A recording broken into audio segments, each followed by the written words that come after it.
Montana Territory, 1876. A creek runs brown and shallow through the foothills, and the wind carries something across the water that does not belong to this country. Laughter, not a scream, not a prayer. Laughter, wild and helpless, the kind that bends a person double rising from a place where being alone could kill you. A man on the ridge above stops his horse. His hand goes to his rifle, because the war taught him that beauty is usually bait. Below him, half sunk in the mud, a flash of crimson red, a dress no woman in this country owns. A woman stuck to her thighs in the creek bottom, head thrown back, laughing like the world is something other than cruel. He does not yet know she carries a letter that will unmake everything he has buried. He does not yet know a man in a black coat is already counting the days. He only knows he has stopped breathing, and the rope is still coiled on his saddle. Montana Territory, summer of 1876. The Cottonwood Creek ran shallow that July, lazy and brown, threading through the foothills like a vein of weak coffee spilled across the land. Caleb Holden heard the laughter first. Not screaming, not weeping, not the sound a woman ought to make when she was alone in a place where alone could kill her. Laughter, wild, helpless, the kind that bent a person double and stole the air from their lungs. He pulled his bay gelding to a stop on the ridge above the creek and listened, because that sound did not belong here, not in Montana, not in a country that had taught him for 13 years that joy was a luxury and a lie. The wind smelled of sage and creek mud and something else, something sweeter, something he could not name and would not have admitted naming if pressed.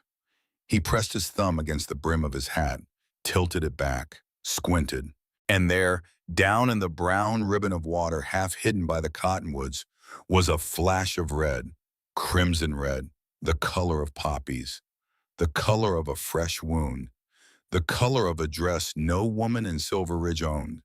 His hand went to the rifle at his saddle. Old habit.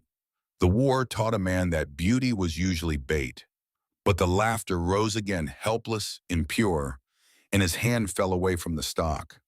Because no ambush ever sounded like that, he nudged the bay forward, 40 yards, 30, 20, and then he saw her. A woman, young, honey blonde hair coming loose from its pins in slow fat waves that fell past her shoulders and caught the gold of the afternoon sun. Her dress was the deep red of garnet, the bodice fitted the sleeves trimmed in black lace that was now blackened with mud. She was sunk to her thighs in the creek bottom, arms spread wide for balance, head thrown back. Tears of laughter streaked down her cheeks and cut clean trails through the smudges of dirt. She was laughing, stuck, filthy, alone in the middle of country that had killed gentler women than her. And she was laughing. Caleb Holden, 30 years old, veteran of the Army of the Potomac, survivor of Gettysburg, oldest of the Holden brothers, and the man who had not cried since the day he buried his brother Samuel in Pennsylvania, Soil sat on his horse and felt something shift inside his chest. A pebble in a wall, a loose stone in a dam. He did not feel it move much, but he felt it move. He did not realize in that moment that he had just fallen in love. He would only understand it later when he tried to remember what he had been before he saw her laughing in the mud, and he would not be able to remember. "Mitt," he called down. She did not stop laughing right away. She tried. She bit her lower lip. Her shoulders shook. Then a fresh wave took her, and she gave up and let it run. "You planning on staying in there all day?" he called, "or would you like some help?" Her head snapped around. Her eyes were blue. Not the pale blue of Montana sky, the deep blue of cornflowers after a rain. They widened when they found him, took in the hat, the rifle, the dark dust of the trail on his coat, the 3-day stubble. She did not look afraid. She looked for one strange flicker of a second relieved. Then she remembered her dignity and tried to gather it around her like a shawl. The effect was undermined by the fact that she was in point of fact sunk past her knees in creek mud. "I would be very grateful for assistance, sir," she said. "I have been having a conversation with this mud for nearly an hour. And I regret to say it has won. He did not smile. He almost smiled. He had not smiled in front of a stranger since 1863. He swung down from the bay and looped the reins over a cottonwood branch. His boots crunched on the gravel of the bank. He moved with the slow economy of a man who had learned that fast movements got people killed. She watched him come. Her chin lifted a little. Her shoulders came back. Not defiant, brave. The kind of brave a person uses when they have nothing else left in the cupboard. My name is Caleb Holden, he said. I have rope. I have mud, she said. We are very well met. This time he did smile, a small one, quickly hidden under the brim of his hat. He pulled the coil of rope from his saddle, tested the knot, then walked to the edge of the creek where the gravel ran out and the bottom turned soft. What is your name? Clara Whitfield. Where are you from, Miss Whitfield? Boston. Boston. Yes. And what is Boston doing in my creek? She laughed again. He felt the pebble in his chest move a little further. He kept his face still. Boston, she said, was attempting to fetch water for her horse. Boston now understands that Montana mud is not Boston mud. Boston is also beginning to understand that perhaps Boston had a great deal of opinions about places it had never been. Toss me the end of this rope, he said. He threw the coil. She caught it cleanly. He noted that. A girl from Boston in a red silk dress catching a rope cleanly on the first try. She tied it around her waist without being told. She knotted it with the kind of small, neat fingers that knew their business. He noted that too. Have you done this before? Not the mud, she said, but I have tied knots. My grandmother taught me. Smart grandmother. She was the smartest woman I have ever known. She is also the reason I am standing in this creek. He blinked, filed that sentence away, did not ask, not yet. On three, he said, lift your right leg. Do not lunge, just lift. Let the rope do the work. One, he said, two, three. She lifted, he pulled. The mud sucked at her like a living thing. Her face went pale with effort and her teeth came down on her lower lip. Slowly, slowly. The right boot came free with a wet groan and she stumbled forward half a step onto firmer bottom. Other leg, he said. She nodded, did not waste breath on words. One, two, three. The left boot came free. She lurched forward. The rope went slack. Her momentum carried her toward the bank, and she would have gone face first into the gravel if Caleb had not been there.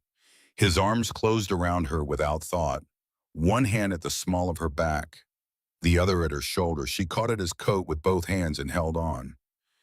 He had not held a woman in 11 years. She smelled of lavender and creek water and the warm, clean salt of a person who had been laughing. She looked up at him. Her face was 3 inches from his. The mud smudge on her cheek was shaped like a small crescent moon. Her lashes were dark and her eyes were that deep cornflower blue, and there was a question in them that he could not read and did not have the right to answer. Time did the thing it did sometimes. It stopped. Then it remembered itself. Clara Whitfield stepped back. Pink rose up her throat. She let go of his coat and pressed her palms flat against her ruined skirt. He let her go. Thank you, Mr. Holden, she said. Caleb. Caleb. She tried his name out in her mouth like a piece of fruit she had never tasted. He felt the pebble move again. He turned away, pretended to check the bay saddle, gave her a moment to pull herself back together, gave himself one too. The afternoon light was slanting low through the cottonwoods, and the air was full of yellow dust. Where were you headed, Miss Whitfield? A homestead, 3 miles west, the Holden Ranch. His hand stopped on the cinch. He turned around. She was looking at him with a new expression. Wary, hopeful, the look of a person beginning to do arithmetic and not liking the answer. Holden, she said. Holden, as in. She closed her eyes, opened them. reached into the small leather satchel that hung at her hip, and pulled out a folded letter. Cream paper, brown ink, the corners worn soft from being read too many times. She held it out to him without speaking. He took it. He recognized the handwriting before he opened it. It was his brother Zeke's hand. Round, careful, slow. Zeke had always been the one who could put words on paper. Caleb could write his name and a bill of sale. Zeke could write things that made a person stop breathing for a second. He unfolded the letter. Dear Miss Whitfield, your last letter arrived on the first warm day of spring. I read it twice by the fire and once again in the morning. The line you wrote about your grandmother's herb garden, about the way she taught you that lavender forgives you for everything, has stayed with me. I think you understand what it is to be left behind by the people who made the world make sense. I cannot promise you a fine house. I can promise you a roof that does not leak. I cannot promise you fancy things. I can promise you that no one in this house will ever raise a hand or a voice at you. I cannot promise you that I am the man you imagine. I can promise you that I will try. If you will still have me, the stage from Helena arrives Thursdays. I will be at the station. Yours, J. Caleb Holden. He read it twice because he had not written it, not one word, because the J was for John, his father's name, and he had not used it since the funeral, because Zeke had signed his older brother's name to a letter that promised a woman a life. He looked up. Clara Whitfield was watching his face. Whatever she saw there made her go very still. You did not write that letter, she said. It was not a question. No, ma'am. You did not know I was coming. He thought about lying. The lie would have been kinder. The lie would have brought him a way back to the version of his afternoon that did not include this woman and her cornflower eyes and the pebble that kept moving in his chest. He did not lie. I knew a bride was coming, he said. I did not know she would be you, and I did not write that letter. She nodded once, slowly. She did not cry. He had been braced for tears. He would have known what to do with tears. Tears were a thing he could put a blanket over and walk away from. She did not cry. Instead, she said in a voice that was small but steady, "Was any of it true?" "Ma'am, the letter, was any of it true?" He looked at the paper in his hand, the line about lavender forgiving you for everything. The promise that no one would raise a hand or a voice. The promises were true, he said. Whoever wrote them, the promises were true. She looked at him for a long moment. Then she reached out and took the letter back from his hand. She folded it carefully along its old creases and put it back in her satchel. Then perhaps, she said, you had better take me home, Mr. Holden, so I can meet whichever Holden actually has my future in his pocket. He helped her onto the bay. She rode in front of him because there was no other way. Her back was straight against his chest, and her hair was tickling his jaw, and she smelled of lavender and creek and Boston. He held the reins around her with his arms not quite touching her shoulders. He did not speak the whole 3 miles. Neither did she, but he could feel her breathing. And once, when the bay startled at a grouse breaking from the brush, she reached down and laid her small, mud-streaked hand on his forearm for balance. She did not move it for a long time. The Holden place sat in a shallow bowl of land between 2 pine ridges. The cabin was long and low-built of squared logs that had darkened almost to black in 20 years of weather. The barn was newer and bigger than the house. A vegetable garden ran along the south wall, tended badly by men who knew they were tending it badly. A line of laundry, all of it dark, all of it male, hung on a rope strung between 2 posts. There were 2 men in the yard. The taller one was throwing hay down from the loft.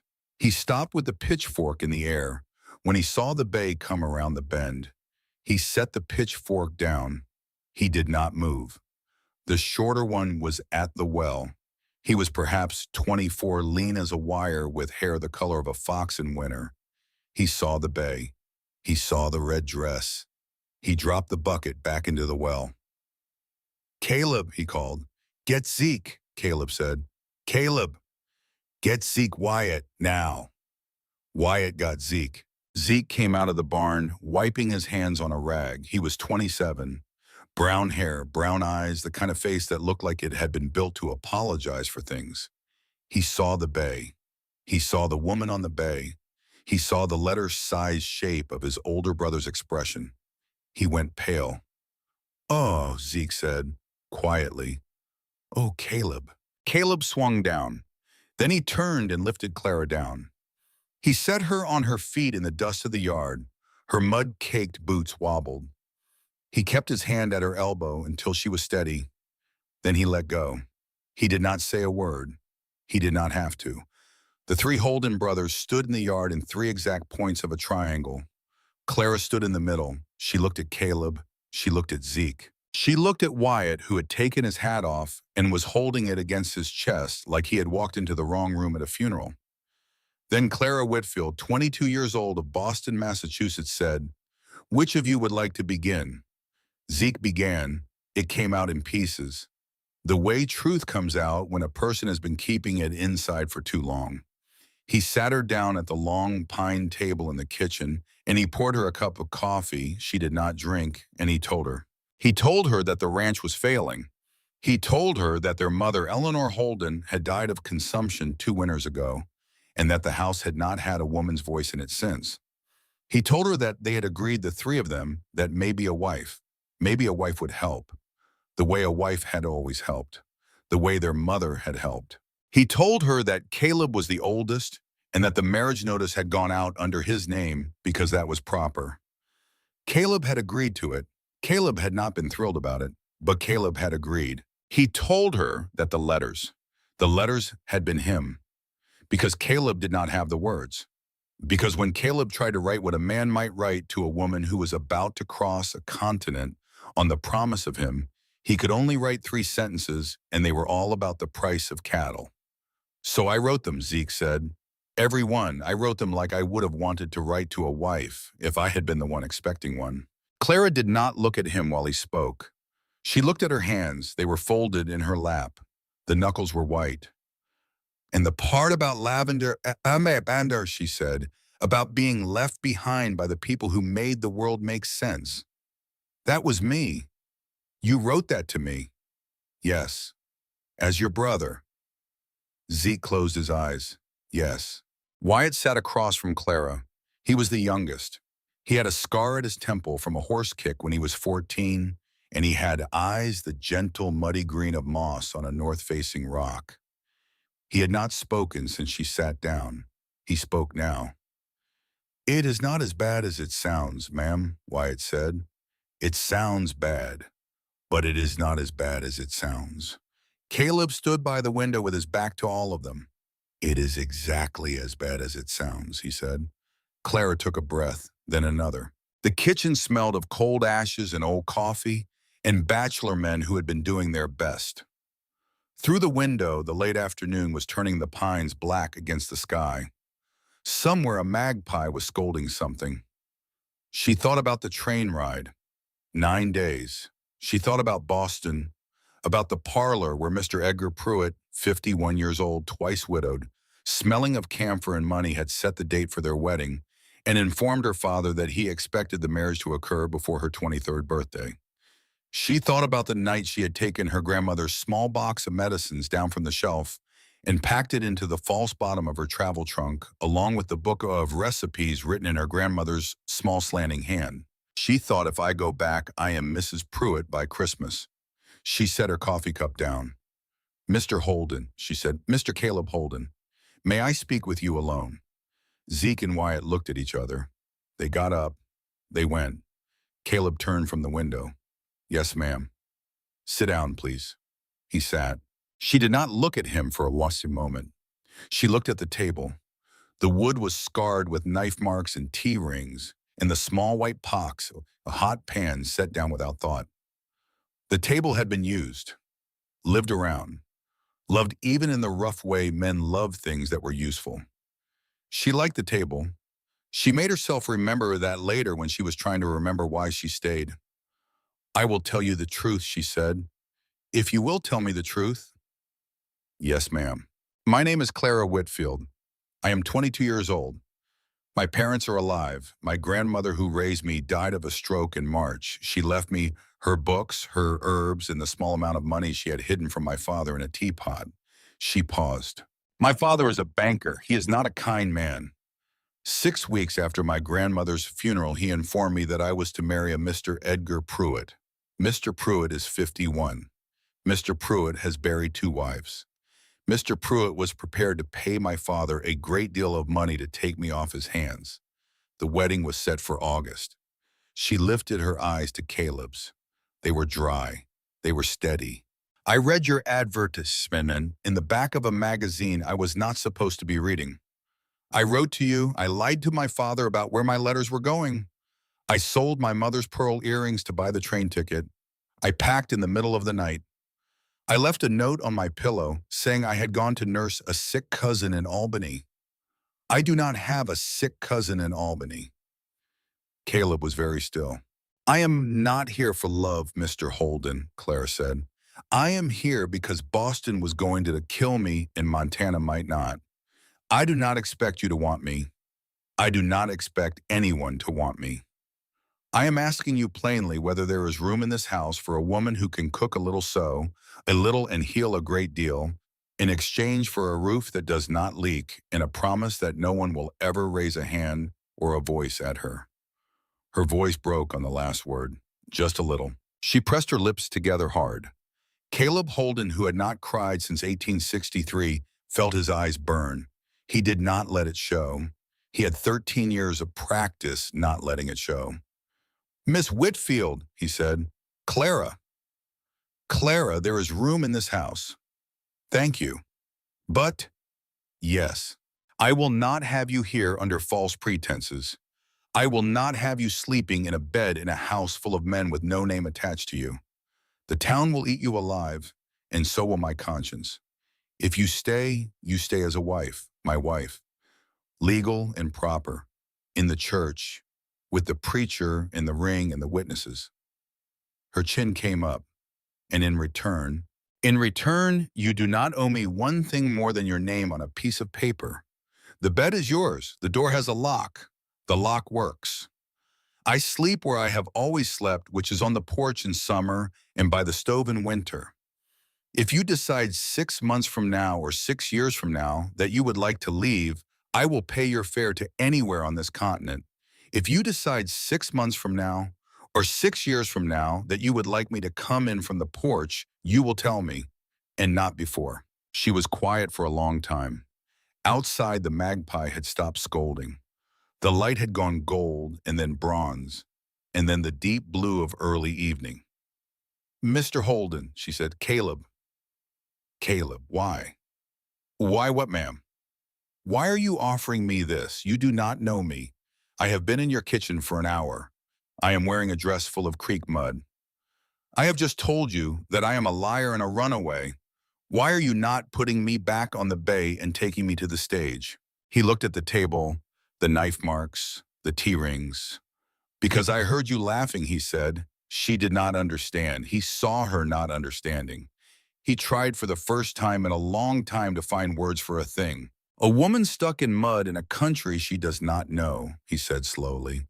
A woman who has been lied to in a letter she crossed a continent to answer. A woman in a red dress in a brown creek. That woman could have screamed. She could have wept. She could have cursed the day she ever read a magazine she was not supposed to be reading. He looked up. You laugh, Clara Whitfield. I do not know what kind of woman laughs in mud, but I would like to find out, and I do not think you should have to be Mrs. Pruitt to do it. She stared at him. Then she put her face in her hands and her shoulders began to shake. He thought she was crying. He half rose from his chair, alarmed. Then he heard the sound coming out from between her fingers. She was laughing, helpless, quiet, bent in half. Mr. Holden, she said when she could. Caleb. Caleb, I have been on a train and a stagecoach for 9 days. I have not slept a full night since Albany. I have been engaged to 2 different men in the space of 3 months, and I am not sure either of them knows my middle name. What is your middle name? Margaret, after your grandmother. After my grandmother. Clara Margaret Whitfield. Yes. Will you marry me, Clara Margaret Whitfield? On the terms I have stated, Saturday next in the church at Silver Ridge, with the preacher and the ring and the witnesses. She did not laugh anymore. She looked at him across the scarred table in the dimming kitchen, and there was a long moment in which she was not Clara of Boston, and he was not Caleb of Montana. They were two people who had each separately been left behind by the people who had made the world make sense. Yes, she said, I will. That night she slept in Eleanor Holden's old bed. Wyatt had aired the room. Zeke had washed the sheets. Caleb had stood in the doorway with his hat in his hand and shown her the iron key for the lock. He had put the key in her palm and closed her fingers around it. Yours, he had said. Then he had walked out and slept on the porch. She lay in the dark with the iron key under her pillow, and she did not cry. She had not cried in front of any of them. She had decided somewhere on the train between Albany and Chicago that she was done crying in front of men. She got up. She walked to the window in her shift and bare feet. The porch ran the length of the house, and she could see by the moonlight the long shape of him in his bedroll at the far end. He was not asleep. She could tell by the way he was breathing. She knew the breathing of a person who was not asleep. Her grandmother had taught her that. She pressed her palm flat against the cold glass. She thought about Edgar Pruitt and his camphor smell and the way he had looked at her over her father's brandy and said, I do prefer them young. She thought about Caleb Holden saying the lock works. She thought about Caleb Holden saying, I would like to find out. She thought I should be terrified. She was not terrified. She was something else. She did not have a name for it yet.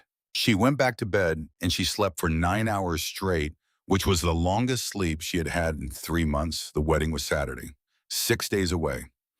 In those 6 days, Clara Whitfield learned the following things.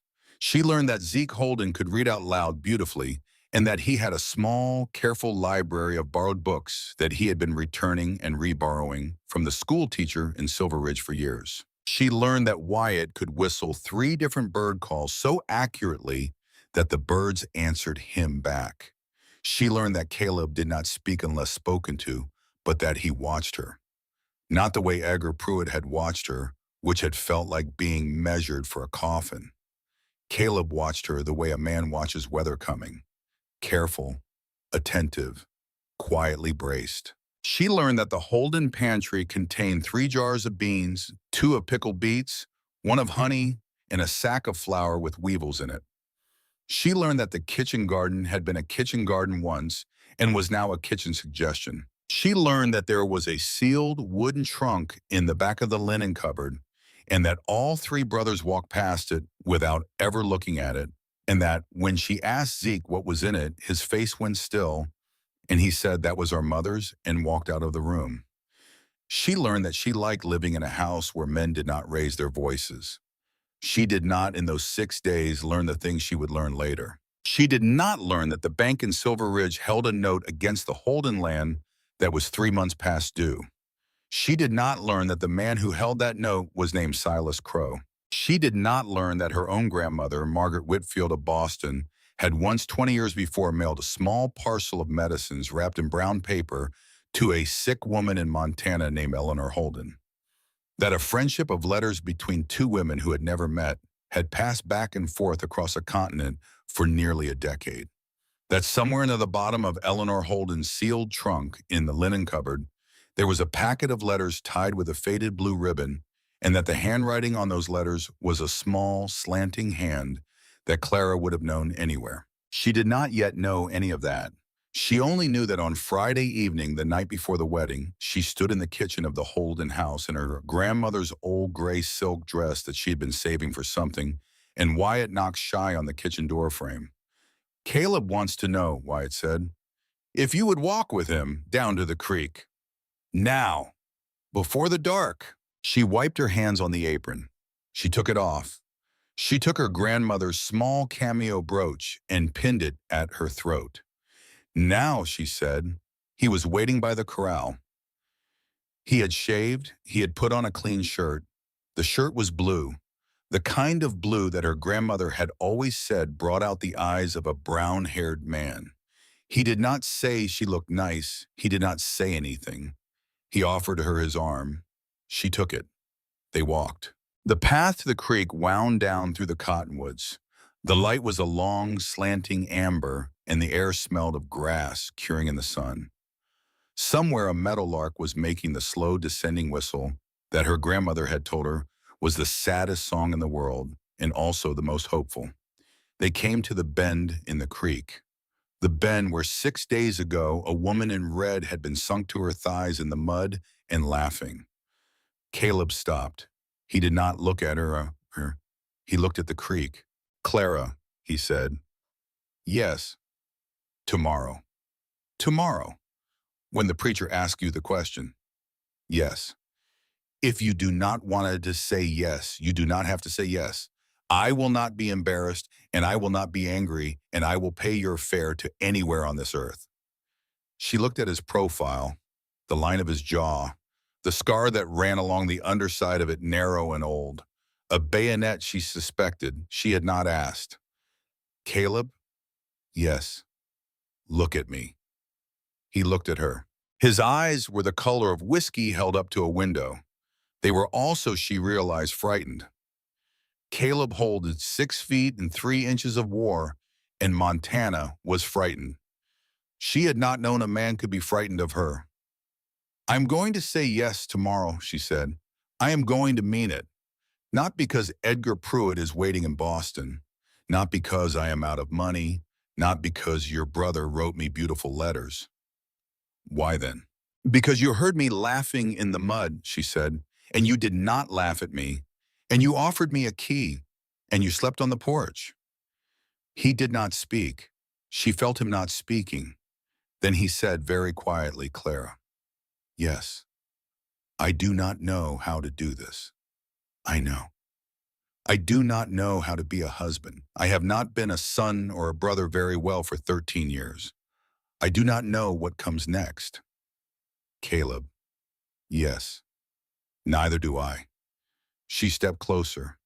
"Not much. An inch. Enough." "We will find out," she said. "Tether, tomorrow, on a piece of paper, and then the day after that, and the day after that." The meadowlark called again. Long, descending, hopeful. He did not kiss her. She did not expect him to. Tonight was not for kissing. Tonight was for standing in the long amber light at the bend in the creek where a stranger had pulled her out of the mud and become somehow the man whose name she would carry in the morning. He took her hand instead. His hand was rough, warm, calloused along the line of the rein and the rope. He held her hand the way a man holds something he has not been allowed to hold in a very long time. They stood like that until the meadowlark stopped singing. Then he walked her home. Saturday came clear and bright. The little white church in Silver Ridge held 40 people who had come mostly out of curiosity and a few who had come out of kindness. The preacher was old and slow. The ring was Eleanor Holden's plain gold band, which Caleb had taken out of the sealed trunk in the linen cupboard for the first time in 2 years. Clara Whitfield wore her grandmother's gray silk and the cameo brooch, and her honey blonde hair pinned up under a small lace cap that Zeke had ridden into Helena to buy her on Wednesday, returning at midnight exhausted and bashful with a paper parcel that he had set on the kitchen table without a word. She walked down the aisle on Wyatt's arm because someone had to walk her, and because Wyatt had asked quiet and red ear the night before. She said yes when the question came. She said it clearly. She said it like she meant it. And when the preacher said, "You may kiss the bride," Caleb Holden bent his head and kissed her lightly, briefly on the forehead. Just the forehead. It was not the kiss of a husband. Not yet. It was the kiss of a man making a promise out loud that he was not yet entitled to make any other way. She felt it land like a key turning in a lock. The Silver Ridge congregation did not understand. A few of the women murmured. A few of the men frowned. In the third pew from the back, a tall man in a black frock coat watched the bride sign her name in the church register. He had a thin face, pale eyes, a gold watch chain across his vest. He did not smile. He did not frown. He simply watched. When the wedding party walked back down the aisle and out into the bright Montana morning, He stayed in the pew a moment longer than was strictly polite.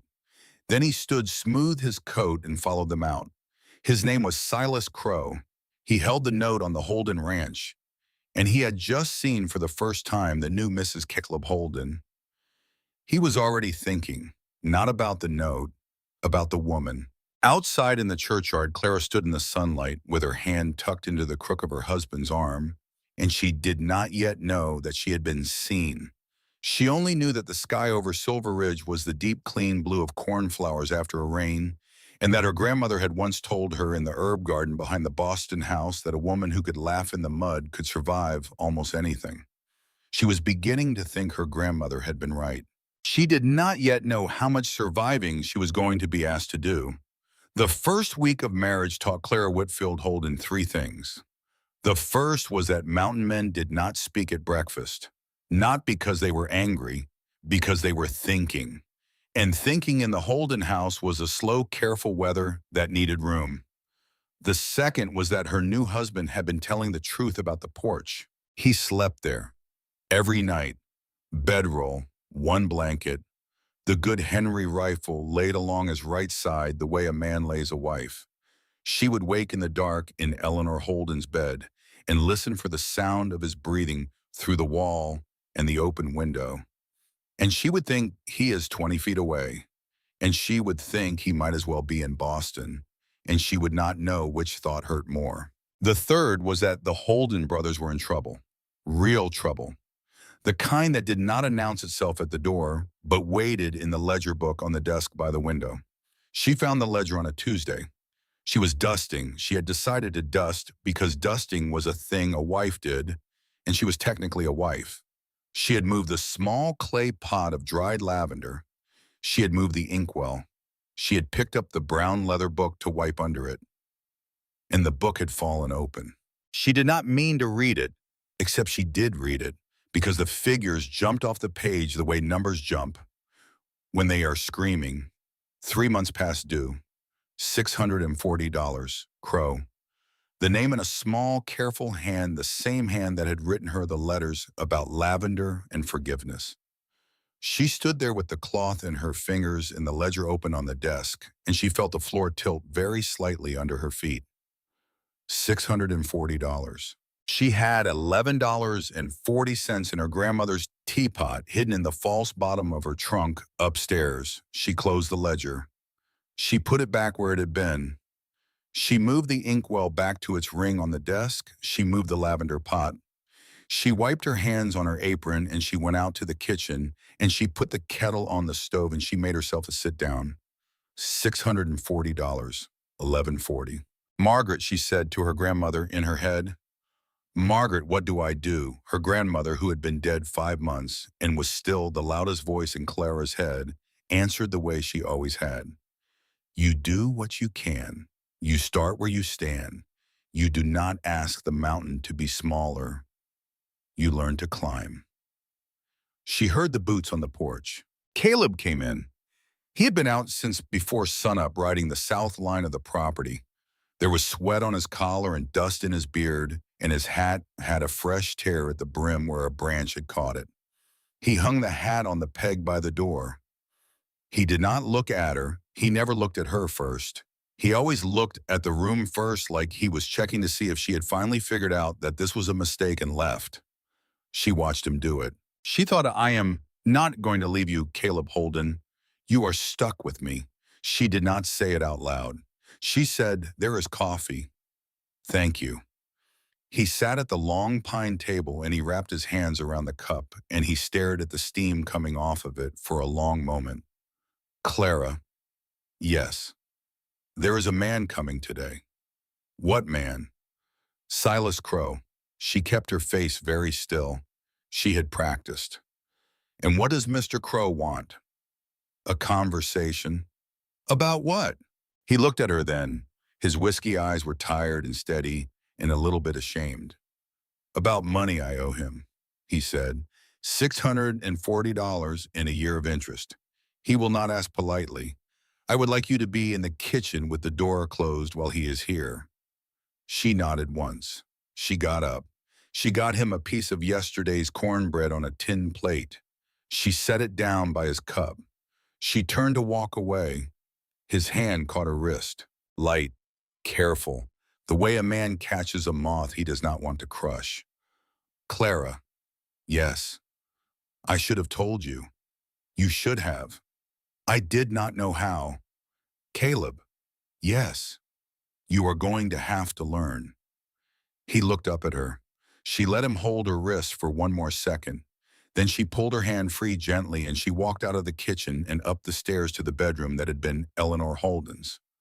She closed the door. She locked it. Not against Caleb. Against the thing she had felt move in her chest when his rough hand had closed around her wrist. She sat on the edge of the bed and she pressed both palms against her eyes. And she said out loud to the empty room, I do not have time for this.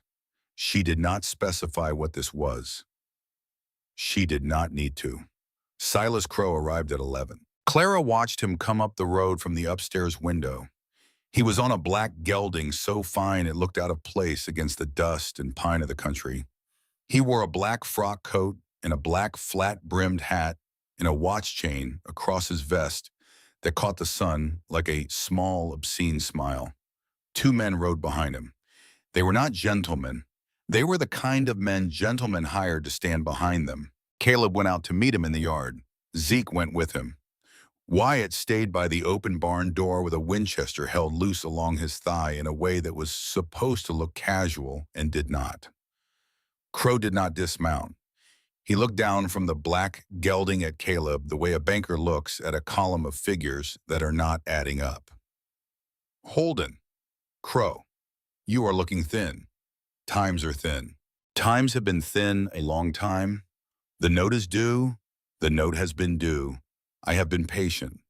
I am running out of patience. You will get your money. From what? Cattle in the fall. Cattle in the fall. Crow smiled. It was not a smile that touched his pale eyes. Holden, I have looked at your herd. There is not $640 of cattle in your herd. There is barely 400, even if I let you sell every head, which I will not. Crow, yes, I will get the money. How? That is my business. Holden, that is, in point of fact, my business. That is the entirety of my business. That is why my name is on the note. Claire at the upstairs window watched her husband's shoulders go very still. She watched Crow's pale eyes drift slowly the way a snake's tongue tastes the air to the upstairs window where she was standing. He saw her. He smiled, the smile that did not touch his eyes. He tipped the brim of his black hat in a small mock courtesy. She did not step back from the window. She did not give him that.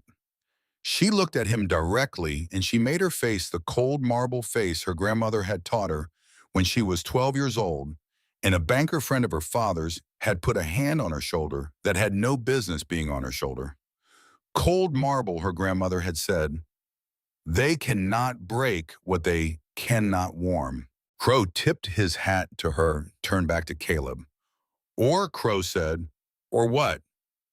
There are other arrangements a man in your position might consider, such as the lovely Mrs. Holden. Caleb did not move. He did not move for a very long moment. The kind of stillness that comes off a mountain man right before he becomes something else. Wyatt by the barn door took 2 slow steps forward. The Winchester in his hand was no longer casual. Zeke behind Caleb said quietly, Caleb. Caleb said in a voice that was somehow worse than shouting, Crow, yes. You will speak of my wife with respect, or you will not speak of her at all. There will be no third option. Crow laughed, a small, dry laugh, the laugh of a man who had been told no by people more powerful than Caleb Holden and had outlasted them. 30 days, Holden, he said.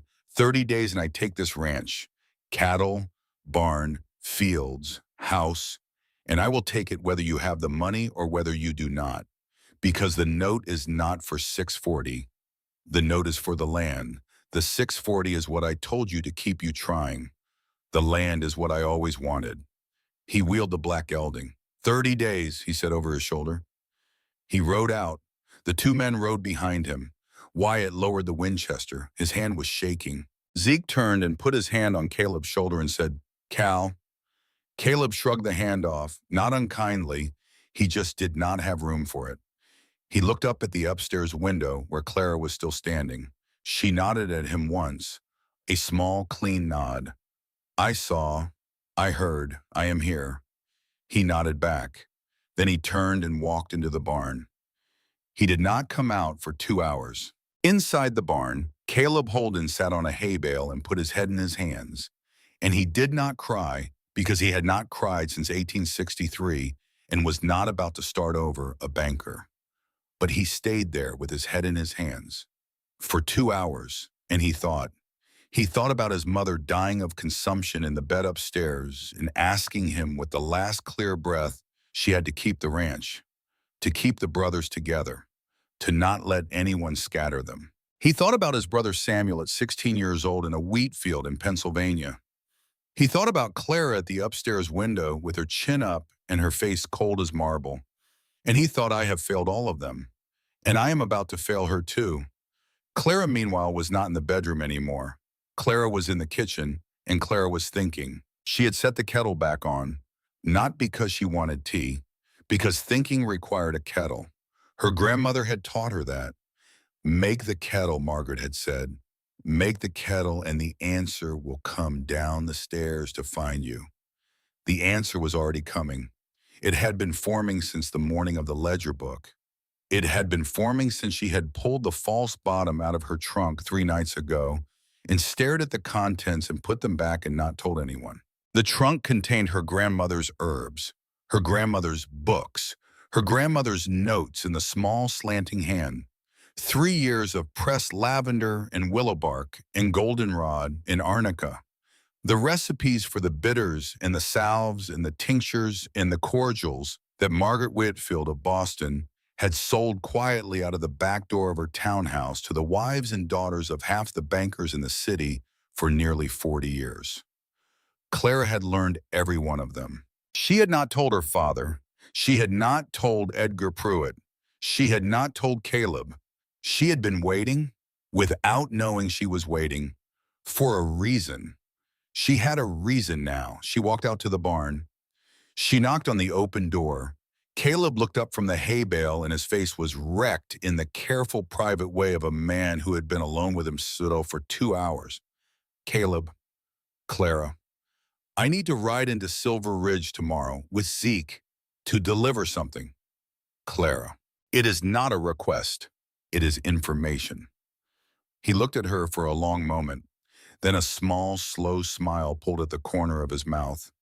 The first smile she had seen on his face since the wedding. It was a tired smile, but it was a smile. "Yes, ma'am.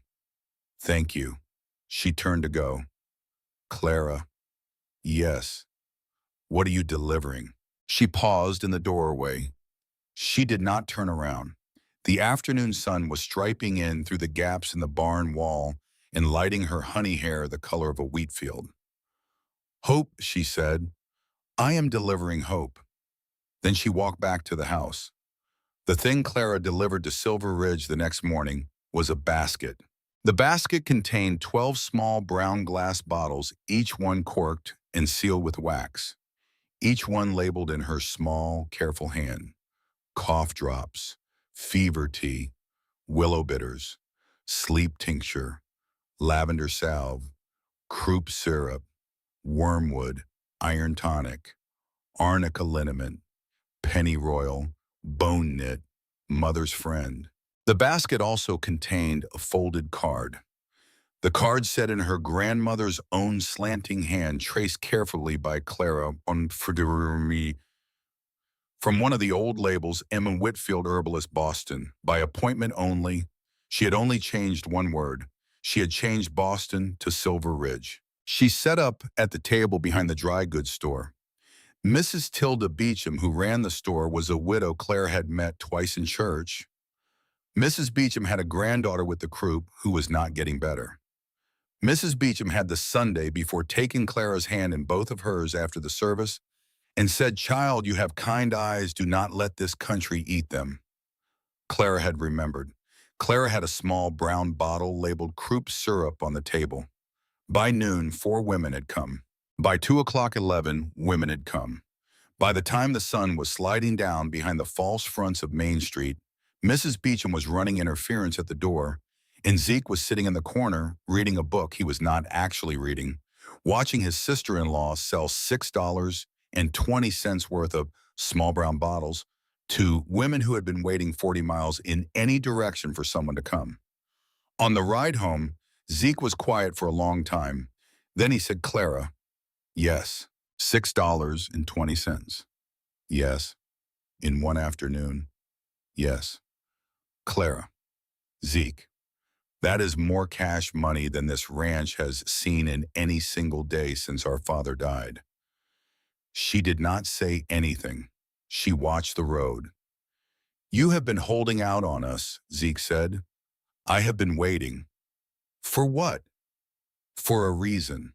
He looked at her. He had Eleanor Holden's brown eyes. He had Caleb's mouth set quiet. She had not noticed until that moment how much the brothers resembled each other when they were thinking hard. "Clara." "Yes. Do you know what you are doing?" "I know what my grandmother was doing for 40 years in Boston. And she paid for my mother's wedding out of those bottles, quietly, without my grandfather ever knowing where the money came from." Zeke was quiet a long time after that. Then he said softly, "She must have been a woman. She was a woman. I would have liked to meet her." Clara almost said you did write to her once, but she did not yet know that. Not for sure. She suspected. She had been suspecting since the day she had seen the small, slanting hand on the spine of one of Eleanor Holden's old kitchen recipe books abandoned on a shelf above the stove, in a hand she would have known anywhere. She had not opened the book yet. She was saving it. She was saving a lot of things. That night after supper, Clara set $6.20 on the kitchen table in front of Caleb. She set it down slowly, one coin at a time, the way a person lays cards on a table. He looked at the money. He looked at her. "Clara." "Yes." "What is this?" "This is from selling tinctures behind Mrs. Beecham's store." "Selling what?" "Tinctures, salves, cough syrup, things my grandmother taught me to make. Behind Mrs. Beecham's store. At a table, Mrs. Beecham let me use the back room." He stared at the money. "Caleb." "Yes. There will be more. There will be more every week. Mrs. Beecham says there are women coming in from outlying ranches who have asked her if I will be back next Tuesday. Some of them will bring their daughters." "Clara." "Yes. I cannot let you do this." She felt the words land in her chest and she felt her face go cold marble. "Why?" Because. Because why, Caleb? Because I did not marry you so you could carry this ranch on your back. Caleb. "Yes. You did not marry me." "Clara." "You did not. We married each other. We stood in a church. We made promises. You took my last name and put it on a paper next to yours. This is our ranch, not your ranch, ours. And it is not on my back, it is on our backs, both of them, together.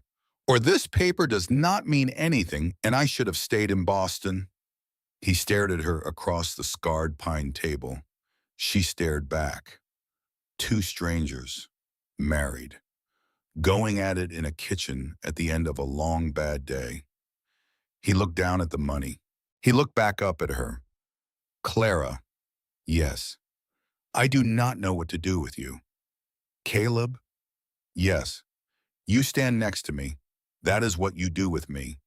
You stand next to me, and I will stand next to you, and we will figure out the rest as it comes." He reached out slowly and he laid his rough palm flat on the table next to the small pile of coins. He did not touch her hand, but his hand was an inch from hers. She moved her hand the inch. His fingers closed around hers. Light, careful. The way a man holds something he has been afraid to ask for. The next week, Clara made $12. The week after that, she made $18. The fourth week, she made $24, And a woman from a ranch 50 miles north sent her son in with a letter asking if Mrs. Holden could come and see her daughter, who had been coughing blood for 3 months. Clara went. Zeke rode with her.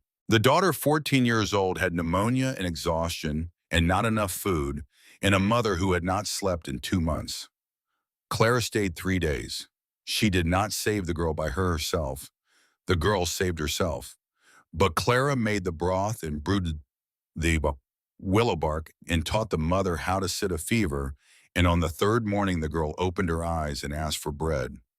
The mother paid Clara $7 and a wheel of cheese.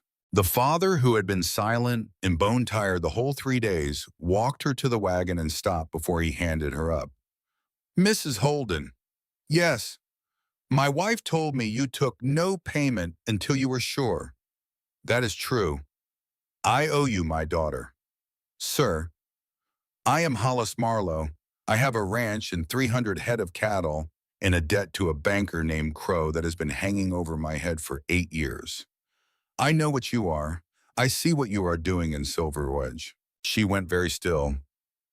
"I am not doing anything." "Ma'am, you are doing everything. You are building a quiet army of women who owe you. And the women are talking, and the men are listening, and some of us, ma'am, some of us are very tired of Silas Crow." She did not say anything. There was nothing safe to say. "You ride safe, Mrs. Holden, and you tell your husband from me. There are men in this country who remember what was done to John Holden. There are men in this country who remember and have not forgotten. And when the day comes, ma'am, when the day comes." He did not finish. He did not have to. Clara rode home in the dark with Zeke driving the wagon, and she did not speak for the first 10 miles. Then she said, "Zeke." "Yes." "What was done to your father?" Zeke did not answer for a long time. Then he said, "Cal does not talk about it." "I am not asking Cal." "I know." "Zeke, our father owed money, not much, $200 on a loan he had taken to buy seed the year of the drought. He was riding into Silver Ridge to make the payment. He never got there." "What happened?" "He was found in the brush 3 miles out of town. He had been shot from behind. The money was gone. The sheriff at the time said it was Indians. The sheriff at the time was Silas Crow's cousin." Clara felt the cold marble go through her again. "How old were you?" she said. 16. Cal was 19. He had just come home from the war. He took one look at our father's body. He took one look at our mother. He walked out to the barn and he stayed there for 2 days. And when he came out, he never spoke about it again. Not once, not in 11 years. "Zeke." "Yes." "Does Cal know?" "That Crow killed him?" "Yes." "He knows. He has always known. There is no proof. There has never been proof. There will never be proof. Crow is too careful. Cal has been waiting his whole adult life. And in the meantime, Crow has been buying up every note in this county and waiting for us to fall." She closed her eyes. She thought $640. She thought, "I have made $61.80 in 4 weeks. She thought, I will need more." She did not yet know that the answer to more was already waiting for her in a sealed trunk in the linen cupboard of the Holden house, wrapped in brown paper, tied with a faded blue ribbon, in a small slanting hand. She did not know it yet, but she was close. She was very close. The thing that broke the trunk open was a fever. Wyatt's fever. He came in from working the upper pasture on a Saturday afternoon with red spots on his cheeks and a glassy look in his eyes, and he sat down at the kitchen table and he said perfectly clearly, "Cal, I do not feel right." And then he fell out of his chair and onto the floor. Caleb caught him before his head hit the boards. "Clara." "I see him. Get him to the bed." Caleb carried his youngest brother up the stairs the way he had carried him as a child. Zeke went pale and went for water. Clara took the stairs 2 at a time with her medicine satchel, and she had her grandmother's small, slanting voice in her ear the whole way up. "Cool the brain, open the chest, bitter on the tongue, lavender on the temples. Do not panic. Children do not die when their grandmothers do not panic." Wyatt was 24 years old. He was not a child. She panicked anyway. She did it quietly. His fever was 104. She knew this because she had her grandmother's little glass thermometer in the satchel. Her grandmother's thermometer, made in Germany, worth more than the wagon they had ridden in on. By midnight, Wyatt was delirious. He was calling for his mother. He was calling for someone named Annie that none of them knew. Caleb sat by the bed with his rough hand on his brother's forehead, and his face was the face of a man watching a barn burn down. Clara worked. She brewed willow. She brewed elderflower. She brewed the bitter green tincture her grandmother had called the last one. She wiped him down with cool water and lavender oil, and she put cloth poultices on his chest, and she changed them every 20 minutes. She did not stop. For 3 days, she did not stop. On the second night, Caleb said, "Clara, sleep." She said, "No." "Clara." "Caleb, go sit by the stove. Sleep where you sleep. I will wake you if I need you. I will not need you." He went. He did not sleep. He sat on the porch in the bedroll with the rifle along his right side, and he listened through the open window to his wife of 1 month talking to his youngest brother all night long, telling him stories, singing him fragments of songs in a voice he had not heard her use before. A soft voice, a grandmother's voice. "Hush, Wyatt. Hush, sweet boy. The fever is just a visitor. The fever is just passing through. Margaret says the fever always passes through." On the third morning, Wyatt opened his eyes and they were clear. He looked up at Clara, who was sitting beside the bed in a dress she had been wearing for 3 days, with her hair coming out of its pins and her eyes hollow and her hands shaking very slightly from how tired she was. "Clara." "Wyatt." "I dreamed about my mother." "I know. She said to tell you thank you."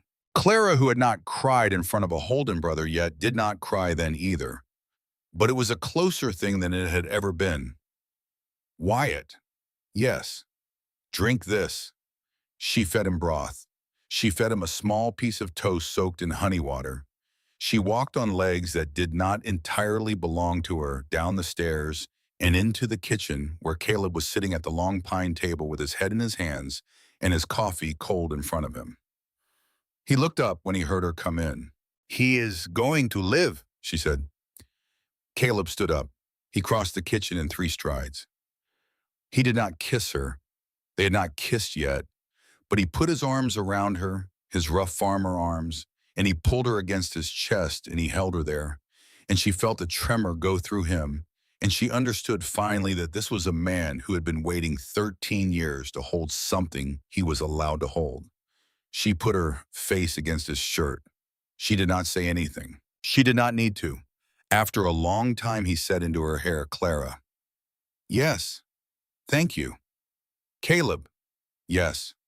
You do not have to thank me. He is my brother now too." He held her a moment longer. Then he let her go gently and he said, "You are going to fall down. Go to bed. I will sit with him." "Caleb." "Yes." "I do not want to be alone in that room. I will sleep in the chair by the stove." "Clara." "Yes." "You will sleep in our bed. I will sleep on the porch as I have been. Nothing changes. You sleep in the bed." She was too tired to argue. She went up the stairs. She walked past Wyatt's door. She heard him snoring already, the careful, steady snore of a young man on the mend, and she put her hand against the door frame for a moment to thank her grandmother, and to thank, while she was at it, the small, bitter green tincture that Margaret Whitfield had labeled the last one in a hand that Clara had been seeing in her dreams. She went into her bedroom. She closed the door. She did not lock it. She stood for a moment in the middle of the room and she thought the linen cupboard.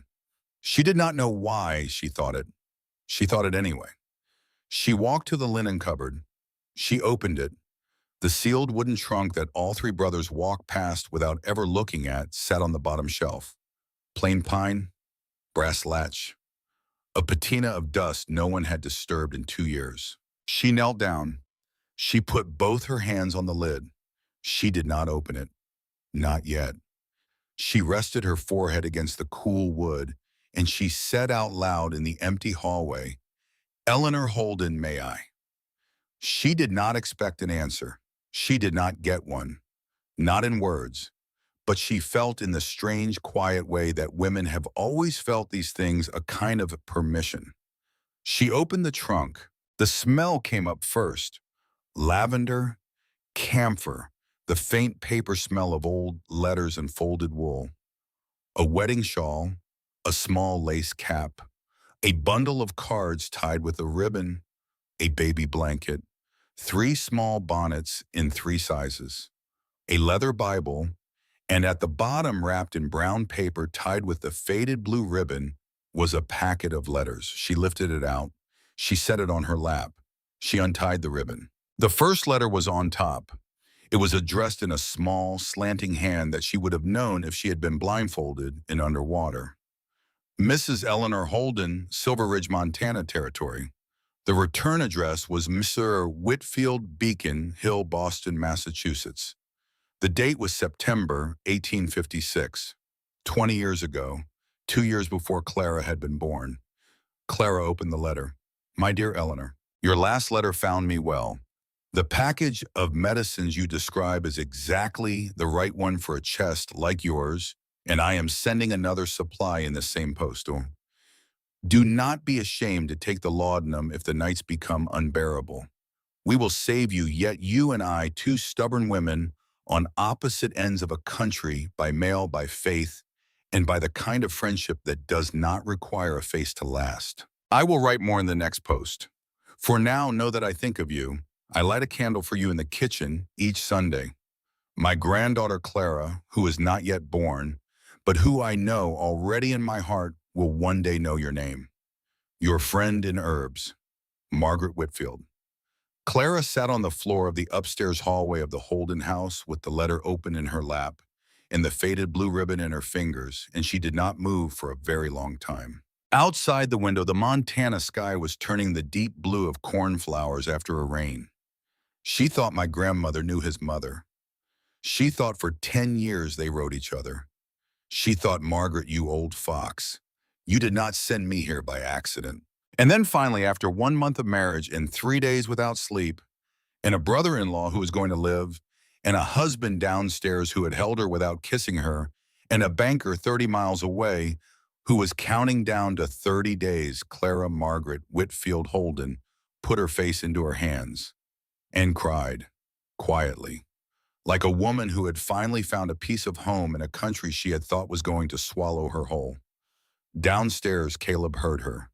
He did not come up. He sat at the long pine table in the kitchen, and he listened to his wife cry upstairs, and he understood somehow, without anyone telling him, that this was a crying she needed to do alone. He put another log on the stove. He poured a fresh cup of coffee. He waited. He had 30 days. He had a wife who sold tinctures behind a dry goods store. He had a brother who was going to live. He had a brother who could write letters that made strangers cross continents. He had a banker who had killed his father. He had, for the first time in 13 years, a fight he might actually be allowed to win. He drank his coffee. Upstairs, his wife stopped crying. He heard her get up. He heard her walk back into the bedroom. He heard the bed creak as she sat down on it. He heard her say out loud to no one in the room, Margaret, I am ready. He did not know who Margaret was. He would know soon. Outside in the deep cornflower blue, a meadowlark made the slow descending whistle that Clara's grandmother had once called the saddest and most hopeful song in the world. Caleb Holden sat alone in his kitchen and listened to it. And 30 miles away, in the back office of the Silver Ridge Bank, Silas Crow was lighting a lamp and unrolling a map and circling in red ink the Holden land. He was smiling, the smile that did not touch his eyes. He did not yet know about Margaret Whitfield. He did not yet know about the small brown bottles. He did not yet know about Hollis Marlowe or the Quiet Army or the daughter who had asked for bread. He thought he had 30 days. He had, in point of fact, 27. And he was going to lose every single one of them. Clara Margaret Whitfield Holden did not sleep that night. She sat on the bedroom floor with the faded blue ribbon in her fingers, and she read every letter in the packet, all 27 of them. From September 1856 to October 1866. 10 years of two women writing each other across a continent about willow bark and laudanum and stubborn husbands and dying children in the careful, slow business of staying alive in country that did not want you alive. The last letter was from Eleanor Holden to Margaret Whitfield, not the other way around. It had been returned. To sender the stamp said deceased with the small, careful pencil mark of a Boston postmaster who had not known what to do with it. It had come back to Eleanor. Eleanor had kept it. My dear Margaret, the cough has come back. I do not think I will write you again before spring. If I do not write again before spring, do not be sad. We have had a good 10 years of letters between us. That is more than most. Look after your Clara. I have been thinking about her. I will be honest. I have a strange feeling about her. Tell her from me that I once knew a woman in Montana who would have liked very much to know her. Your friend in herbs and in the long, slow weather of being a woman, Eleanor Holden. October 1866. Clara held that letter in her lap for a long time. She thought Eleanor Holden. You have been waiting for me. She thought you did know Margaret. You knew before any of us. The sky outside had gone from cornflower to slate to the pale milk of dawn before she finally got up off the floor. Her knees cracked. Her hands were shaking, not from cold, from something else. She tied the blue ribbon back around the letters. She did not put the packet back in the trunk. She tucked it inside the front of her dress against her heart, where Margaret Whitfield's small, slanting hand could keep beating in time with her own. She walked down the stairs. Caleb was asleep in his chair at the kitchen table. His head was on his folded arms. His hat was on the bench beside him. The coffee cup was empty. She looked at him for a moment in the gray dawn. She thought, I have been married to you for 31 days, and you have just become the most important person in my life. She did not wake him. She put the kettle on. The kettle made the small singing sound it made when it was getting close to ready, and Caleb stirred and lifted his head from his arms, and he looked at her across the kitchen, and his eyes were tired, and his eyes were home. Clara, Caleb, Wyatt, sleeping. The fever is gone. He will be weak for a week. He will be Wyatt by Sunday. He nodded. He rubbed his face with his rough hand. He looked at her again more carefully this time, and he saw what she was holding pressed against the front of her dress. Clara. Yes. What is that? She sat down across from him. She set the packet of letters on the scarred pine table between them. She slid the blue ribbon free. She picked up the first letter. She put it in his hand. Caleb, she said, I think there is something you should read. He read. She watched his face while he read. It was not a face that moved much under normal conditions. It moved while he read. Slowly at first, then more. By the third letter, his hand was at his mouth. By the fifth, he had set the letter down and walked to the window and stood with his back to her for a long time. Caleb, Clara, yes. My mother, yes. My mother was writing to your grandmother, yes, for 10 years. For 10 years. And your grandmother sent her medicines by post from Boston, the willow tinctures, the lavender, the bitter green one I gave to Wyatt last night, Caleb, the bitter green tincture in the small brown bottle that pulled Wyatt back. My grandmother made that for your mother first. He did not turn around. She gave him to the window. After a while, he said in a voice that was not entirely steady, Clara? Yes. Did your grandmother know about me? She did not know your name. She knew there were 3 boys in Montana. She wrote to my mother once when I was small that she had a friend in the West whose sons she prayed for. She used to put a hand on my head sometimes and say, child, you have herbs in you for a reason. The Lord does not waste herbs. I never knew what she meant. I think I do now. He turned from the window. His face was wet, not in a way she was supposed to see. He was not crying. He had not cried since 1863. He was simply for one moment leaking the way a man does when something inside him has gone past full.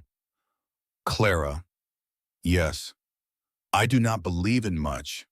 I know. But, but, this is a but. She got up. She walked to him. She did not touch him. She stood next to him at the window. She looked out at the dawn coming over the pines. My grandmother used to say, Clara said that the women in our family do not get to choose where the world sends us. We only get to choose what we do when we get there. Clara. Yes. What are we going to do, Clara? She turned and looked at him. We are going to win, Caleb. We are going to win this thing. 27 days became 20. 20 became 14. The basket at Mrs. Beecham's back room became 2 baskets, then 3, then a small standing table that Wyatt built out of pine boards and Clara covered with a cloth. Women came in from 40 miles in any direction. Women came in from 60. A circuit rider from a Cheyenne mission asked Clara quietly if she would consider sending Tincture out with the next supply wagon because there was a woman at the mission whose milk had failed and the baby was not thriving. Clara sent the tincture. Clara also sent a letter. Clara was sending a great many letters now. The letters were going to women, specific women, women whose names Hollis Marlowe had given her over a cup of coffee in his ranch kitchen with his wife and his recovered daughter listening at the doorway, women whose husbands owed money to Silas Crow, women who had been waiting, some of them for a decade, for someone to come along and notice that they had been waiting. Clara noticed. Clara wrote. Clara was, without quite naming it, building something. It was Mabel Hawthorne who finally named it. Mabel was 64 years old, the widow of the Honorable Augustus Hawthorne, late territorial judge of Helena, dead 5 years of an apoplexy. Mabel lived in a small frame house at the north end of Silver Ridge with a parrot named Mr. Lincoln and a back room full of her late husband's papers that nobody had looked at since the funeral. Mabel had come to Clara's table in the back of Mrs. Beecham's store for a tincture for her rheumatism in the 2nd week. Mabel had come back in the 4th week for a longer conversation. Mabel had said on a Wednesday afternoon, with the rain coming down hard on the tin roof of the dry goods store, "Child, you are organizing the women of this county, whether you know it or not." Clara had said, Mrs. Hawthorne, Mabel, I am selling tinctures." You are selling tinctures. You are also, in point of fact, building a circle. A circle of what? A circle of people who owe each other. Which child is the only kind of power women have ever been allowed to hold? Augustus used to say it was the most dangerous kind, because no man can find it on a map and no man can take it away. Clara had not said anything to that. She had not known what to say to it. Mabel had patted her hand. "You come and see me, child, on a Sunday. After church, I have something for you." The Sunday Clara came to see her, Mabel led her into the back room where the late Honorable Augustus Hawthorne's papers were stacked in careful tied bundles along 3 walls. "What you are looking for," Mabel said, "is in that one. The blue ribbon, top of the stack on the left." "What am I looking for, Mabel?" "You are looking for what Augustus was working on the year he died. He had been working on it for 2 years before that. He never spoke of it. He told me when he could no longer stand up that there was a man in this town who had been forging signatures on deeds and loan papers for 20 years. He told me which man. He told me to keep the papers safe. He told me he was sorry he had not lived long enough to bring it to a federal bench. He died the next morning." Clara stared at her. "Mabel." "Yes." "Why are you telling me this now?" Mabel sat down in her late husband's reading chair. The parrot, Mr. Lincoln, in his brass cage by the window, said suddenly in a perfectly clear voice, "Order in the court." Clara almost laughed. "Because, child," Mabel said, "I have been waiting for someone to come along who could carry it. Augustus could have. Augustus is dead. I am 64. I have rheumatism in my hands. I am no longer the woman who can ride to Helena and put a packet of papers in front of a federal judge. But I know you, child. I have been watching you. You can carry it." Clara sat down on the small footstool by the chair. "Mabel." "Yes." "If I take those papers." "Yes." "And I bring them to the federal court." Yes. He will know it was me. Yes. He will come for me. He will come for you. He will come for your husband. He will come for the brothers. He has come for Les Child.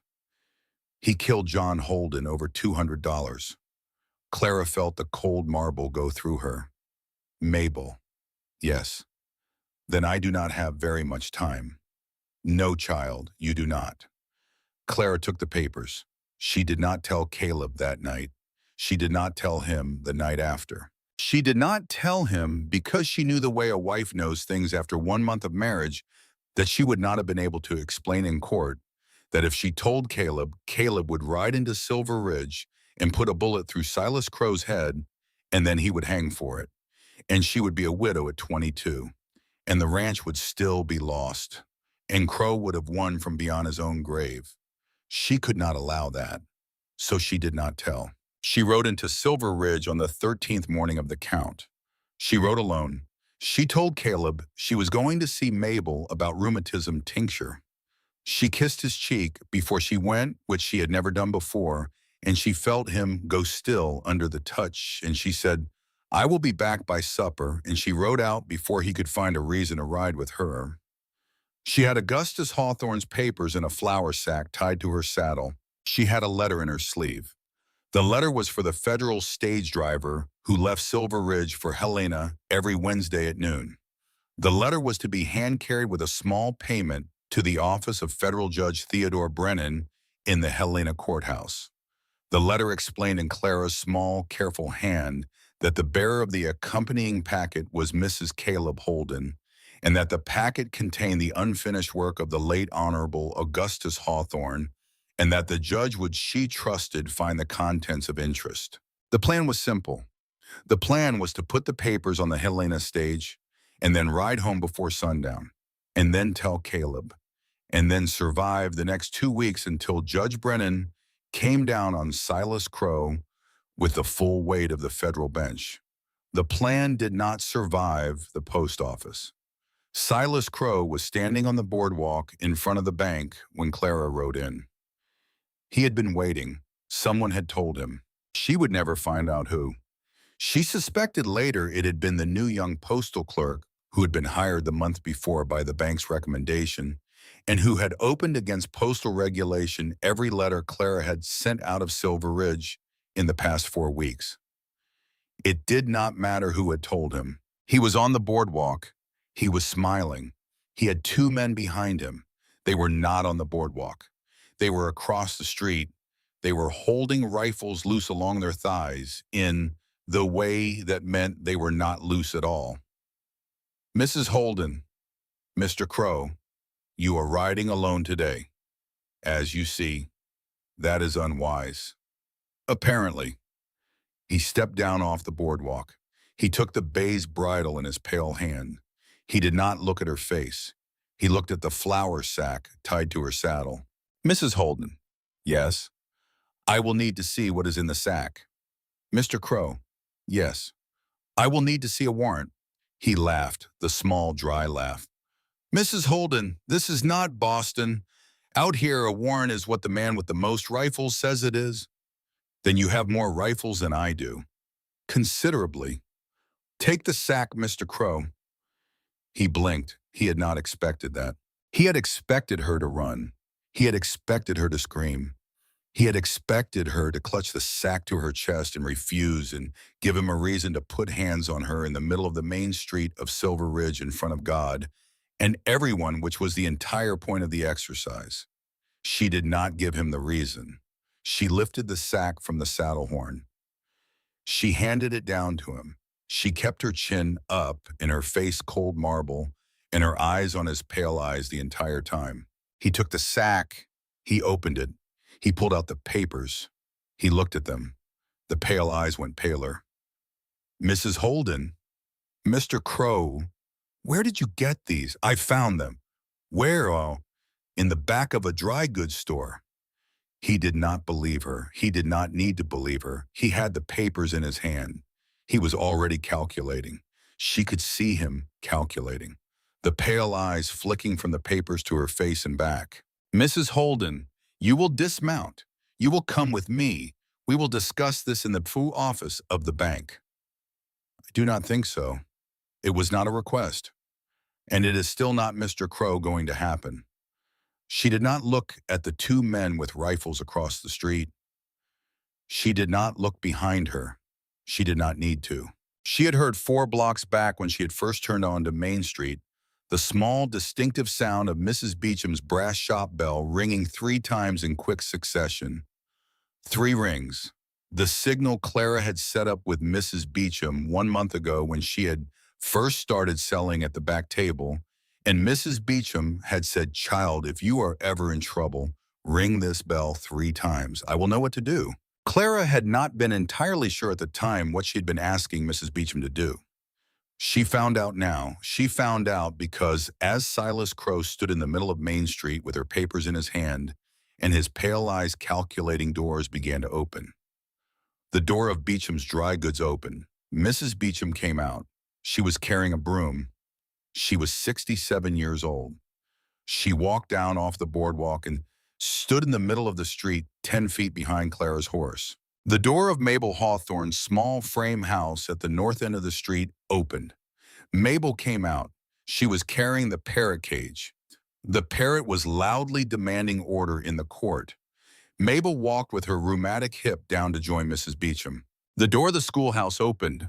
Miss Edith Pratt, the school teacher, came out. She had her 37 students lined up behind her in 2 careful rows. She did not let the children come into the street. She made them stand on the boardwalk. But she stood at the head of them in her gray dress and her small steel spectacles, and she watched. The door of the laundry opened. Mrs. Lily Sutton, who had come over from Sacramento with her husband the year before and had been doing the wash for half of Silver Ridge ever since, came out with her sleeves rolled up to her elbows and her hands red from lye and a look on her face that did not require translation. The door of the boarding house opened. 3 of the unmarried women who worked the dining room came out. Their hair was up. Their aprons were on. Their hands were empty in the careful way of women whose hands are not actually empty. The door of the parsonage opened. Mrs. Adelaide Foley, the preacher's wife, came out. She was carrying a rolling pin in a way that was supposed to look incidental and did not. The door of the Marlowe ranch wagon, which had pulled up at the feed store 10 minutes earlier, with a load of grain, opened. Hollis Marlowe stepped down. So did his recovered daughter. So did his wife. So did his 2 grown sons. The door of the saddler opened. The door of the smithy opened. The door of the bakery opened.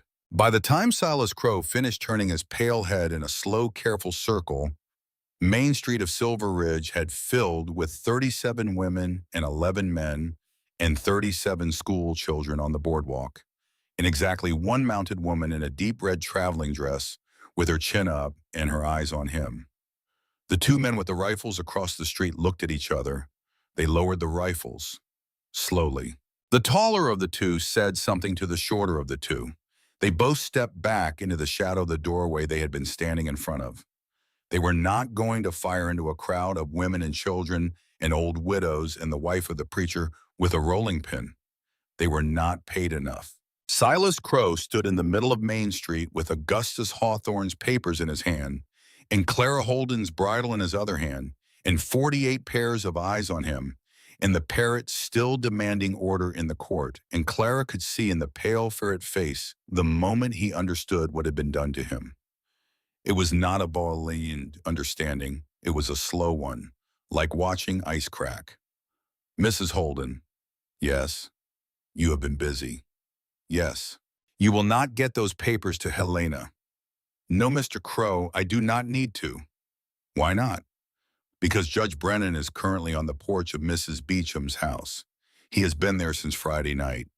He came down by private coach. He has been reading copies of those papers for 3 days. The originals are a courtesy. The case is already on his docket." The pale eyes went the color of old snow. "You are lying." "Mr. Crow, yes. In a moment you will turn around. You will see walking up the street a man in a black coat with a federal marshal beside him. You will see the marshal take the papers from your hand. You will see the marshal take you also into his custody, and you will be taken to Helena, and you will stand trial for the murder of John Holden in 1865, for the forgery of 17 deeds and 41 loan instruments between 1856 and this year, for the attempted theft of the Holden land, for the attempted intimidation of Mrs. Caleb Holden in the public street. You cannot. Mr. Crow? Yes, I already have. Turn around. He turned around. The man in the black coat was already halfway down the street.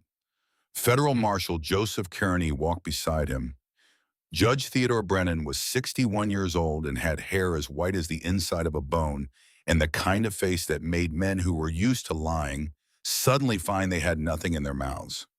Crow dropped the bridle of Clara's horse. The bridle fell into the dust. Marshal Kearney took the papers. Marshal Kearney took Silas Crow by the elbow. Silas Crow went on legs that did not entirely belong to him in the direction of the marshal's wagon. He looked back at Clara once. She did not look away. She let him have the cold marble face for as long as he needed to keep looking at it. Caleb Holden came around the corner of the dry goods store on his bay gelding at a hard gallop with Zeke beside him on his roan, and Wyatt still pale from fever and with no business on a horse on the back of a paint mare that Hollis Marlowe had loaned him. He had figured out where Clara had gone. He had figured it out around 2 o'clock. He had ridden the 11 miles from the ranch in 40 minutes.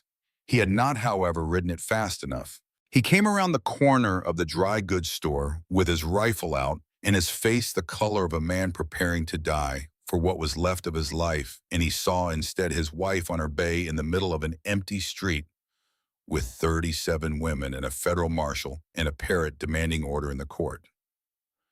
He pulled up. He sat on the bay for a long moment. He looked at Clara. She looked at him. She did not smile. She lifted her chin a small fraction. She said across 30 feet of Montana dust, "I am sorry, Caleb. I should have told you." He looked at her for one more long moment. Then he started to laugh. He did not laugh often. She had not heard him laugh once in a month of marriage. The laugh started small, and it came out of him in slow pieces, and by the end it was a real laugh, a tired, wrecked, happy laugh. And the women in the street looked at each other, and several of them, including Mrs. Beecham, began to laugh too. And inside 30 seconds, Main Street of Silver Ridge was full of women laughing, and Mabel Hawthorne's parrot was screaming order in the court over and over, and the federal marshal was tipping his hat at the bride in the red dress, and Clara Holden was sitting on her bay in the middle of all of it, and she was crying. Not the quiet kind this time, the kind that comes after a thing is finally over. Caleb swung down from his horse. He walked across the street to her. He lifted her down off the bay the way he had lifted her down on her wedding day. He held her against his chest in the middle of Main Street in front of the entire town and the federal marshal and the parrot. He did not kiss her, not in the middle of Main Street, not with the marshal watching. He put his rough hand against the back of her head. He held her. "Clara, yes. Do not ever do that to me again." "Caleb, yes. I will not have to."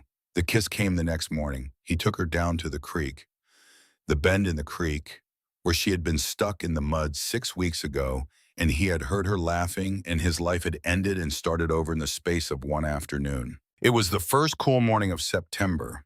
The cottonwoods had not yet turned, but the air had changed. The creek was running clear. There was a meadow lark on a fence post making the long, slow descending whistle. He stopped her on the bank. He did not speak for a moment. He looked at her.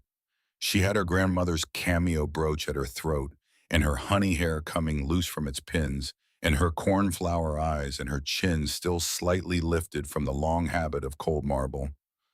"Clara, yes. I want to kiss you." "Caleb, yes. You have wanted to kiss me for 6 weeks. I have wanted to kiss you for 41 days. I have not, because you came to this house frightened of a man, and I would not be another man you had to be frightened of." "Caleb, yes. I am not frightened of you.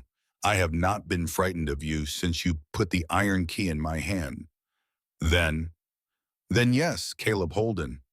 Yes, you may kiss me, if you would like to. He kissed her. It was a careful kiss, a small kiss. The kiss of a man who had been waiting 13 years to be allowed to kiss someone and was determined not to ruin it by hurrying. Her hands came up and held the front of his coat. His hands held her face like he was making a promise with them. When he stopped, he rested his forehead against hers. Clara. Yes, I do not believe in much. I know. But I believe you and I believe in you. And whatever I have left, you have it. Caleb, yes. I love you. He went very still. He had not expected the words. He had not perhaps expected to be told that particular sentence by anyone for the rest of his life. Clara, yes. Say it again. I love you, Caleb Holden. Once more. I love you. He took her face in both of his rough hands and he kissed her again. It was less careful this time. The meadowlark on the fence post made the slow descending whistle one more time. The cottonwood stood quiet in the cool September air.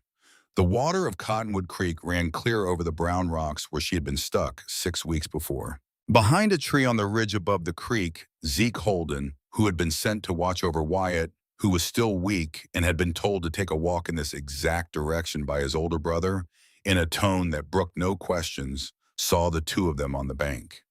He did not whistle. He did not call out. He took Wyatt by the elbow and turned him quietly around, and they walked back the other way without saying a word about what they had seen. That was Clara's life now. A house full of people who knew when to walk the other way. A husband who had finally kissed her. A federal trial set for the spring. A circle of women across 40 miles who owed her and who she owed. A grandmother's packet of letters in the front of her dress against her heart. A future that had not been promised. A future that was being earned one small brown bottle and one act of kindness and one straight-backed walk down Main Street at a time. The trial that spring was short. Silas Crow was convicted. He went to the federal penitentiary in Wyoming and lived 7 more years there and died of a stroke. Clara did not attend his funeral. There was no funeral. There was a small, unmarked grave. The Holden note was vacated by Judge Brennan as the product of forged signatures. The Holden land became the Holden land. The ranch began slowly to recover. The fall cattle drive of 1877 made enough to clear the legitimate debts and put a new roof on the barn and buy Clara a small printed sign that read M. Whitfield Holden, herbalist, Silver Ridge, by appointment only. She kept her table at Mrs. Beecham's for another year. Then she moved her practice into the front parlor of the ranch house. Caleb built her shelves. Wyatt built her a counter. Zeke built her a small writing desk where she could keep her ledger and her receipts and the slowly growing correspondence she now carried on with herbalists in Helena, in Cheyenne, in Boston, and St. Louis. In 1878, Margaret Eleanor Holden was born. Caleb caught her himself by the firelight in the bedroom upstairs because the doctor was 40 miles away and the midwife was in Helena, and Clara had said calmly between the worst of the pains, Caleb, we are doing this together. Wash your hands. He did. They did. The baby came out red and screaming and absolutely furious to have been born. And Caleb Holden, who had not cried since 1863, sat on the floor of the bedroom and cried like a man at the end of a long war. In 1881, John Caleb Holden was born. Clara's father in Boston, who had not been spoken to in 5 years, sent a letter of cold congratulations and a check that Clara did not cash. She sent the check back with a brief note that read, "We are doing very well, thank you, Father. Mother sends her love. Please do not write again until you can begin with an apology." He did not write again. 2 years later, he did in fact write again, and that letter began with an apology, and Clara wrote back, and a slow, careful peace was made by the time he died in 1889. The Margaret Whitfield Healing Circle was formed in the front parlor of the ranch house in the autumn of 1886. There were 11 women at the first meeting. By 1890, there were 34. Clara taught them. They taught each other. The circle outlived Clara. It still met in the back of the Silver Ridge Lutheran Church on the last Wednesday of every month until the church burned down in 1934. After that, they moved to the schoolhouse. After that, the world changed. Caleb died first. He died in the spring of 1929 in his own bed with Clara's hand in his and his 3 grown children in the room, and his 8 grandchildren in the kitchen below, and his great-granddaughter Margaret, who was 4 years old and named for her great-great-grandmother in Boston, asleep on his chest. He had been 83 years old. He had told Clara 2 days before, "I am tired, sweetheart. I would like to rest now."